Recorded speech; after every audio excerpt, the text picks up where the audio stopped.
Si e menaxhuat divorcin dhe si menaxhuat pastaj bashkëprindrimin? Në fillim unë kam qenë shumë vitin e parë unë kam qenë një burr tipik i atyre që del në për emisionet sociale. Pra, ai burri që nuk del në emision, por është ai burri i keq, ato gratë që janë dhunuar flasin për atë burrin. Sigurisht, isha larg dhunës fizike e tjerë, por isha shumë pranë dhunës verbale.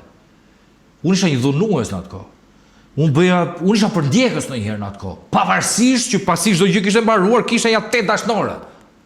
Gjatë kohës aktual, në atë kohë e tjerë. Pra, në llumin më të madh të zhytur, kërkoja dhe llogari. Dhe kjo zgjati një vit. Dhe kur e kujtoj tash, e kujtoj veten e përçmoj veten Arba.